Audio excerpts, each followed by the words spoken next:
একটি জঙ্গলে বাস করত একটি হিংস্র সাপ। সে জঙ্গলে যাই পেত তার সামনে সবাইকে কামড়ে দিত।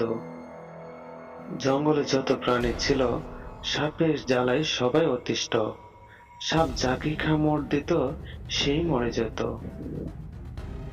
একদিন সকালবেলা জঙ্গলের যত পাখি আছে সবাই একসাথে হলো।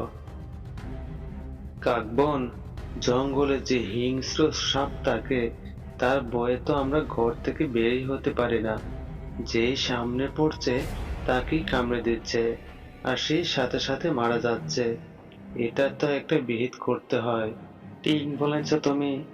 জঙ্গলে এভাবে চলতে থাকলে আমাদের পাখিরা যে আর একটা থাকবে না, সব যে ওই সাপের কামড়ে মারা যাবে। এটার বিহিত তো অবশ্যই করতে হবে। তখন এদিক দিয়ে যাচ্ছিল একটি বাঘ।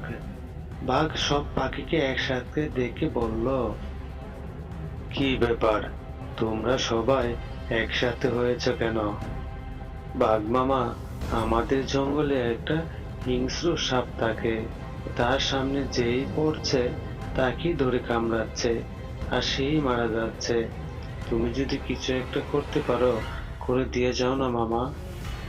তোরা এভাবে একসাথে না বসে কয়জন মিলে সাপের কাছে যা, গিয়ে জিজ্ঞেস কর সাপ কেন এই বনে এত অত্যাচার করছে।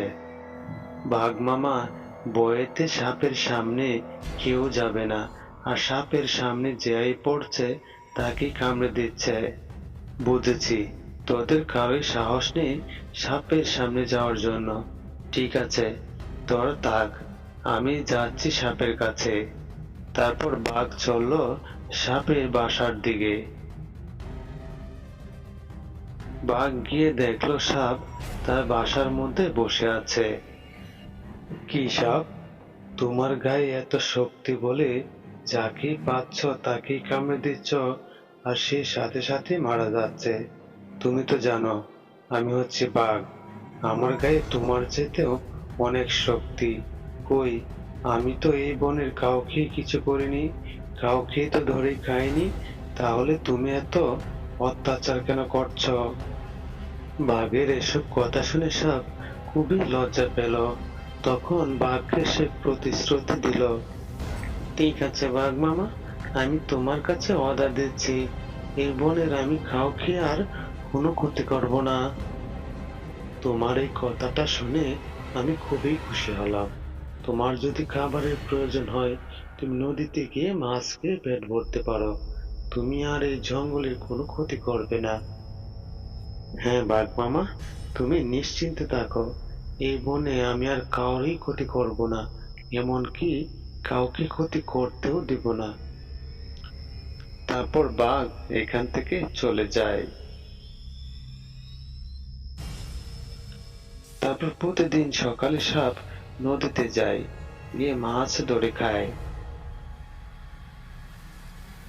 মাছ খাওয়া শেষ হলে সে আবারও তার বাসায় ফিরে আসে। এভাবেই অনেকদিন কেটে যায়। এইদিকে জঙ্গলে যত পাখি ছিল তারা মনে করছে সাপের বুঝি আর কোনো ক্ষমতা নেই, তাই সে আর কাউকে কামড়াচ্ছে না। জঙ্গলের পাখিরা সাপকে দেখে খুবই হাসাহাসি করতে থাকে, আর সাপকে বলছে, কি সাপ, তুমি তো দেখছি একদম চুপচাপ হয়ে গেছো, তোমার কি শক্তি কমে গেছে? দেখছি কাউকে আর এখন কামড়াচ্ছ না। পাখিদের এমন কথা শুনে সাপ কোনো প্রতিকারই করলো না। সে চুপচাপ এখান থেকে তার বাসার দিকে চলে যায়। পরের দিন সকালবেলা সাপ যেদিকে যায়, যারই সামনে পড়ে সেই সাপের গায়ে ঢিল মারে, কিন্তু সাপ চুপচাপ এখান থেকে চলে যায়। আর এইদিকে পাখিরা বলাবলি করতে থাকে, এত দেখছি সাপ তো কোনো রিয়াকশনই নাই, তাহলে সাপের শক্তি একদমই কমে গেছে।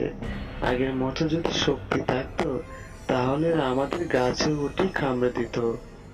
হ্যাঁ, তুমি ঠিক কথা বলেছ, সাপের গায়ের শক্তি একদমই কমে গেছে, তাই আর কাউকে কামড়াতেও পারছে না। পরের দিন সকালবেলা বাঘ সাপের বাসার সামনে দিয়ে যাচ্ছিল, আর তখন সাপ বাঘকে ডেকে বলল, বাঘ মামা, আমি আগে বনের পাখিতে অত্যাচার করতাম, কিন্তু এখন আমাকে বনের পাখিরা সবাই অত্যাচার করছে। যেদিকে যাই তারা আমাকে দেখে ঢিল চড়ছে। বনের পাখিরা তোমাকে সবাই অত্যাচার করছে, কিন্তু তোমার যে রাগ আছে সেটা তো তুমি দেখাবে। সেটা দেখালে আর কোনো বনের পাখি তোমার উপরে অত্যাচার করবে না। তুমি একটা কথা মনে রেখো, তুমি যতই শক্তিশালী হও না কেন, তুমি যদি একদম চুপ থাকো তাহলে তোমার উপরে সবাই আক্রমণ করবে। এটা তুমি ঠিক কথা বলেছো বাঘ মামা। তাই তো দেখছি, চুপ থাকার কারণে বনের পাখিরাও আমার উপরে ঢিল ছুঁড়ে মারে। এখন থেকে তোমাকে যে ঢিল ছুঁড়ে মারবে, তোমার যে রাগ সেটা দেখাবে, তাহলে আর কোনোদিন তোমার উপরে ঢিল ছুঁড়ে মারবে না। বাঘ এসব কথা বলার পরে বনের কোনো পাখি আর সাপকে দেখে ঢিল ছুঁড়ে মারলো না।